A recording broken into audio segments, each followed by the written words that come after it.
What you doing? I'm the AC, and this is Otaku News Reviews. This time on Otaku News Reviews, I'm reviewing Censored by Junji Ito. It was originally published in 2019 by Asahi Shimbun Publications Inc.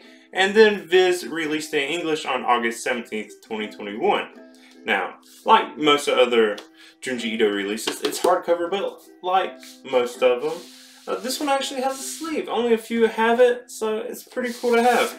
You can see underneath the sleeve, pretty bare, and kind of just a continuation of what is on the sleeve itself. Just mainly these strands of something. If you don't know what, if you haven't read it yet, it's just these golden strands. The back has this cool, dark monster kind of looking thing amongst everything, and then of course on the front, under censor, it has the woman who is the main character, kind of main focus.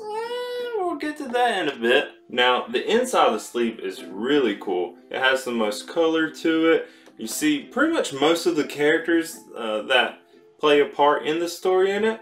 But yeah, apparently all the art was just hidden inside. There's also a random cat, which doesn't really make that much of an impact in the story. But yeah, the cover is, or the inside of the cover is really the coolest part. I mean, you got the cool design on the outside of the sleeve, but inside the sleeve is the coolest part.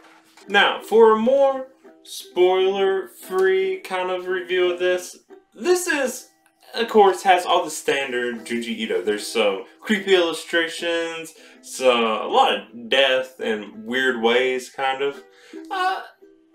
I will say, the story itself, as far as structure and pacing, it is a bit weird. It seems all over the place, but then it all ties together in a weird way. Every time I thought something was just a random, like, oh, this is just another random chapter.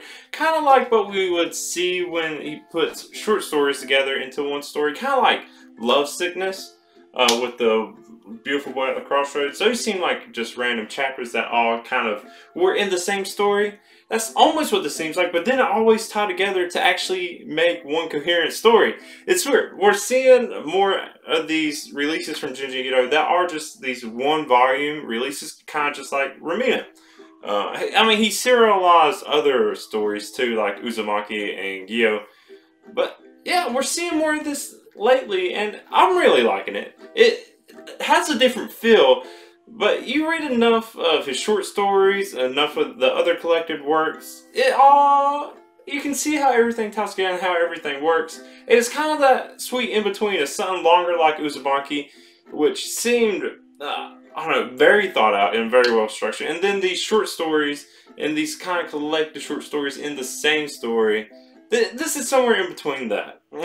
And it follows, this is the other part, it gets weird. It follows this woman named Kyoko Byakuya. She goes to this village called Kiyokami, that's at a base of Solomon volcano called Mount Sengoku. And she sees all this, like, volcanic hairs-like thing that are golden and flying around and attaching everything. The village is literally covered in it.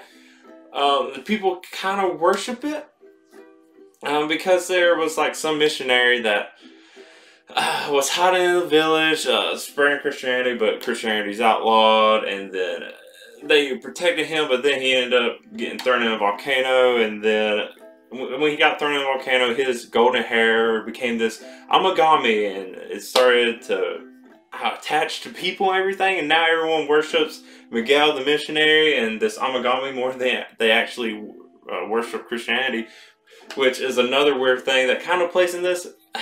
Christianity plays a big part, kind of, as far as just making things move along and having a reason for any of this to happen. Which you don't really see much of that in Junji Ito. I think that's another thing I found weird about it, because this is a whole new topic. Which doing new topics and ideas is fine. It's just, it kind of caught me off guard. It's just like, bam, here's Christianity stuff. But like I said, all the people in this village, they pretty much ignore the Christianity part. It's just like Miguel and these golden hairs that let them communicate with each other and feel each other, and it like enhances their senses. That's why, kind of why it's called censor. I guess these hairs act like sensors that just attach to them. And then when they're doing this big worshipping thing, thinking they're going to finally get to connect with Miguel and unlock the secrets of the universe and fill the universe, because that's what the whole reason for Amagami is, to sense the universe and everything it holds. And then big black thing that we see on the back of the cover, definitely probably not Miguel, definitely probably. And then everyone disappears and Kyoko's found in a golden hair-like dome by some firefighters in what we assume is present day. And that's the only chapter where she's kind of the main character. The rest of it follows a no-name reporter named Wataru Tsuchiyato as he's trying to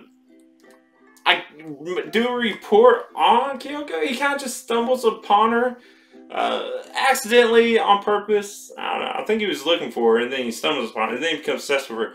It kind of just forgets that he's doing a whole report on her. This is more just a personal thing now. So it follows him trying to follow her and find her, and then it just gets wild. It goes into more, and it's just a roller coaster. I will say it goes down, it goes up. Like I said, it all seems like these just random stories of him trying to find her, but it actually all connects pretty well in a weird way until it just. So yeah, the main themes are sensing the universe, a little bit of Christianity, I guess. Not really. I don't know, believing in something, I guess that's going to be the universe again.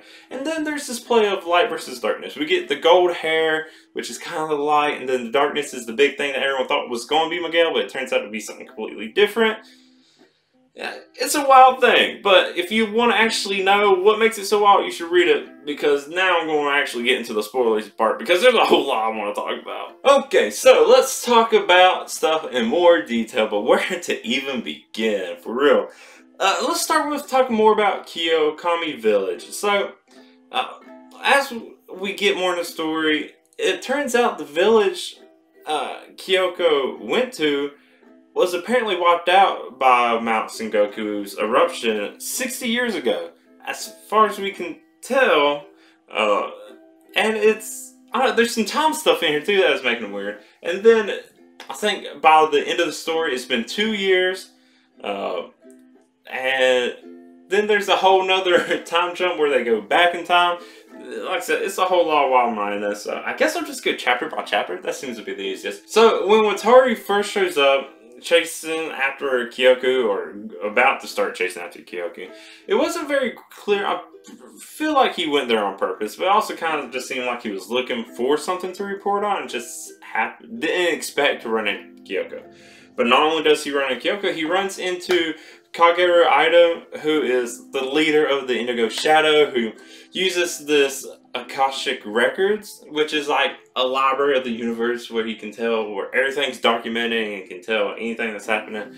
Weird, he just meditates on it. Cool. He kind of is just I don't know, just a weird dude, long black hair.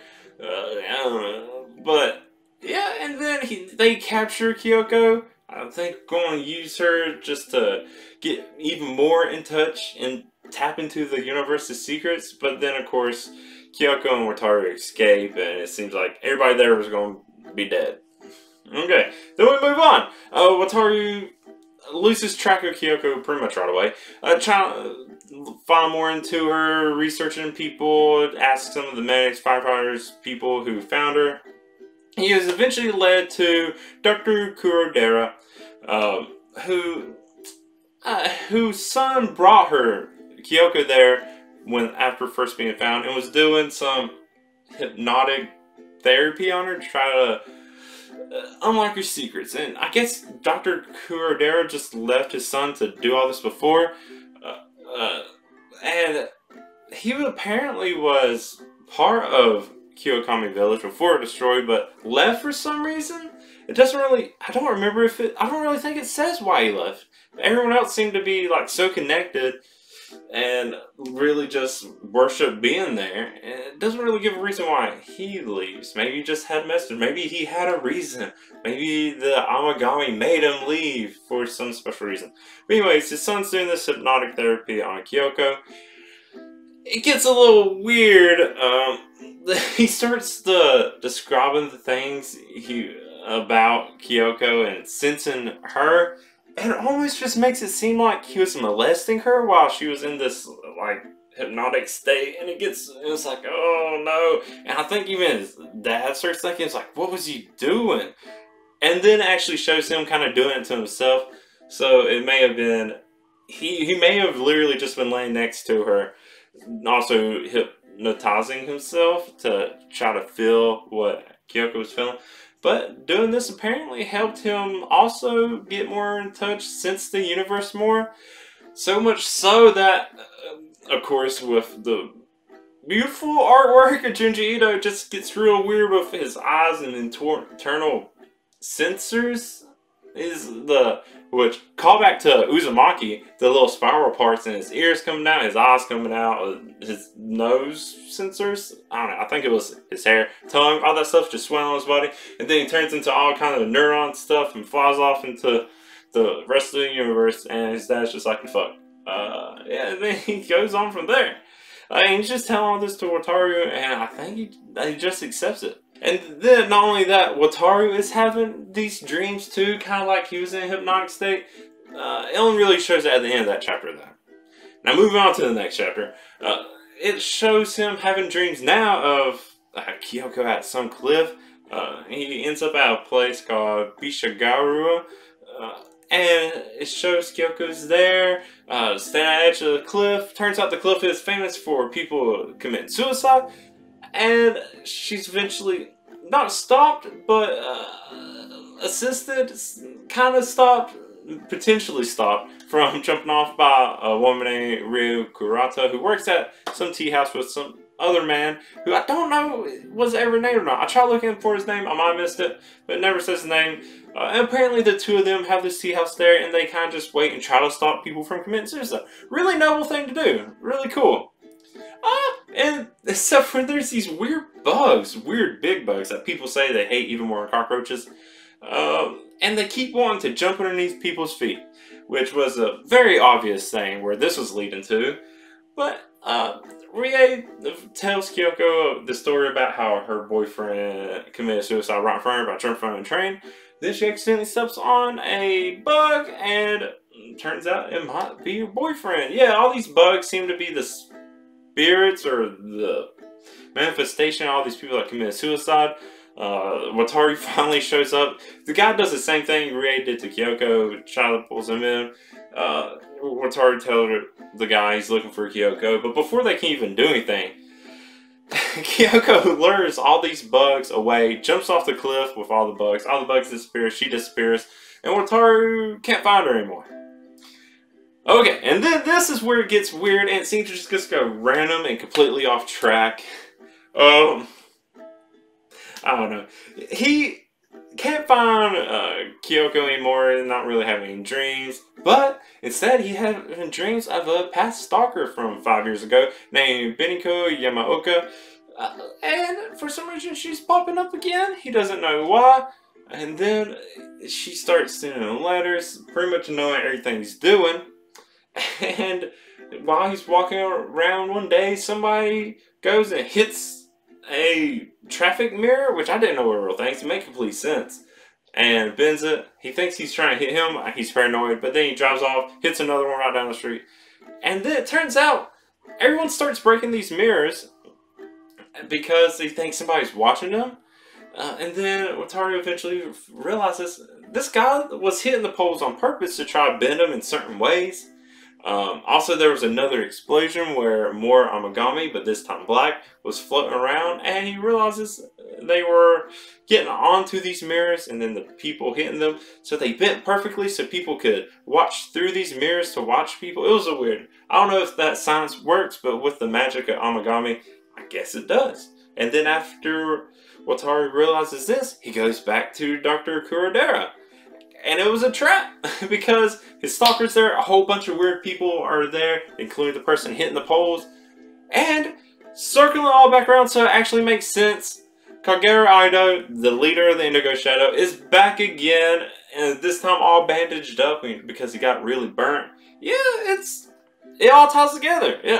What seemed just, the whole time I was reading that chapter, I was like, this is just random. It's like, was this supposed to be here? I mean, I trust everything Junji Ito is doing, but for that one chapter, I was just questioning it. And then the trap and Kagero coming back. Okay, it makes sense now. Cool. Then it gets weird. And this still gets weird. Of course it gets weird. It's Junji Ito. That's why I like it. So, Kagero and all his followers ended up, of course, trapping in Dr. Kurodera and Wataru, but also anyone that has met Kyoko, they pretty much took them together and are using them as mediums to try to connect and find Kyoko and get more of this black Amagami to get more power and feel more of the universe and more weirdness as they do this. And the people with the black Amagami in their hairs are, I guess the hair is going into their faces, which made me a little, I like black hair. That made me a little paranoid. Also, I wish my hair was black, but now I don't know. And then, I guess another spur of Amagami, and everyone's, this time, encased in black Amagami shells, and the followers start screaming and whatever. Everyone is pretty much vaporized, had the life drain out, except for Dr. Kurodera for some reason, who was spared. I don't know. I guess he still has a strand of the gold hair. Maybe that helped him. Maybe they were purposely letting him live to still kind of be some kind of link to find Kyoko. I don't know. It was weird. But then Wataru, who was being harassed by his stalker, is gone. And now we're in the past. And this part confused me a little bit. For some reason, I immediately was like, because I was still, before I went back over to review everything, thinking, oh, it went 60 years in the past, because that's when the vigilante, it went all the way back to Miguel days, which confused me a little bit. I was like, where are they? I mean, Wataru was confused too. Yeah, this goes all the way back from them hiding because of Christianity, and then who else is there but Kyoko? That's where she disappeared to. She went all the way to the past. Wataru can't interact with anything but Kyoko, but he's seen everything play out, and Kyoko trying to help him and get away. They're still captured. Anyways, because who else is going to pop up but Kagero? Wow! All that power he got from the Black Amagami also helped him go back in time. Don't know why he bothered. I guess to not really stop Miguel, but to, I guess, absorb it right when it all releases the first time. Because you think it would have stopped Miguel if he would have just not thrown him into the volcano. But he does. He makes everyone, including Kyoko and Miguel, carry crosses up to the top. Then they kick him off, which is dark and brutal. And they end up going in anyways. I guess he was just going to absorb the power right away. But yeah, Kyoko and Miguel, they combine, their hair combines into this golden light, fall in, kind of, I don't know, like starts fighting against this darkness in the universe. And this is where this kind of theme that you don't know is actually going on to the very end of light versus dark. And if you look at Kagero, he kind of looks like this dark black thing that of the universe. I don't know what to call it, just darkness, I guess. But yeah, he kind of looks like he has his eyes and his little dot on his head. But yeah, it's just like the back. So I don't know if he was actually evil or the evil was starting to manifest itself more into Kagero. But yeah, it was an interesting thing. And then after that, Wataru is transported back into the future at like nothing. All the followers are still there. We don't know what happens to them. Dr. Kurodera is just surprised he's there. And then from this point on, Wataru just has these dreams of this darkness and then one dark of light that is trying to fight against it. And now it's a never-ending war. And he doesn't think the light's going to ever lose, but it's kind of not really making any progress in winning either. So that's that. It's a weird one. It is weird. It seems all over the place, and it kind of is. Because if you look at the afterword, there's a whole lot more information from Junji Ito describing it. And this is one of the things I love about Junji Ito is his commentary whenever he adds them. He's added some to his short story collections. And I love it. I love commentary and getting an inside look of what the author was thinking. Also, this afterword is just amusing. Just because of the tone of it. I don't know if it's because of the way it was translated, or, I mean, we know Junji Ito has a sense of humor of all this stuff, but he kind of wrote it like, I have to do this, and here's some information, and this is why it turned out weird, not making excuses. Also, my characters seem to be doing stuff on their own. This isn't what I intended. I didn't want to do that. I didn't think it was real. I have weird feelings about that too. It's like, you're the writer, you control everything. He even says that. He's like, isn't the writer the one that controls everything? I don't know. Oh, well, this happened. He's kind of, it's like he's making fun of it and the fact that he has to do it afterward. But I don't think it's like, like he doesn't want to do it. I think he's just making fun, having a little fun with it. But also, interesting thing is when he was serializing this, it was originally called Travelogue of the Succubus. I'm assuming Kyoko was supposed to be the succubus, but he talks about how Kyoko was supposed to be the narrator for this, but then she gets the secrets of the universe, so she can't really be a narrator. Which one, I think she should be the narrator. That makes the most sense. The one who would know everything. And then he say he brought Rotaru in as a reporter, and he was going to be a narrator in Kyoko's place, but then he never wanted to report. More of this humor. Also, I talked about him never doing a report earlier. Yeah, it's just fun stuff. And it was just, I don't know, I like stuff like this. Afterwards, commentary, stuff like that. Last bit is, besides all this, the book, Viz Media's YouTube also, they do like a little series of scary stories with Junji Ito, and they did one with Censor. I watched some of them, but I guess I forgot what they were. And it's kind of just like, animates the panels a bit.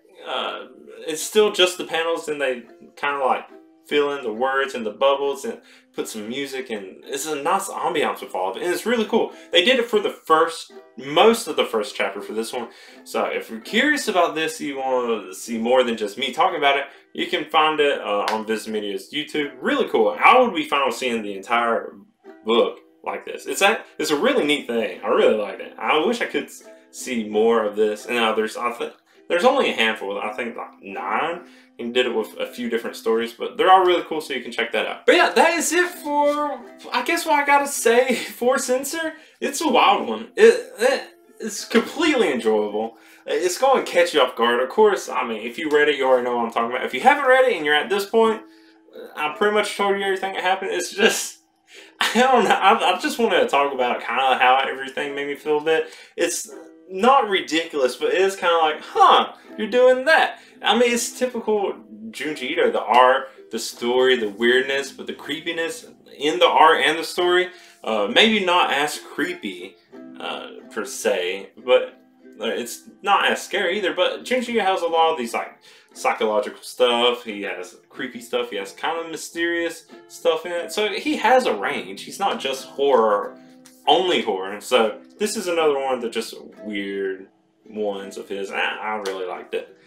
But that is it for this Otaku News Reviews. If you have read Censor, let me know what you thought, what your opinions on of it is compared to his other works. If you're looking forward to see more like this, like I said, it's somewhere in between his like short stories, collection of short stories, and his more longer works like Uzumaki. But yeah, go ahead and leave a comment about all that stuff if you think. If you haven't read it, you should. But yeah, if you like what I have to say about it, go ahead and give it a like. If you want to see more of my Otaku News Reviews, go ahead and subscribe. You can see more about that. But until next time, I'm the AC. Thank you so much, and bye.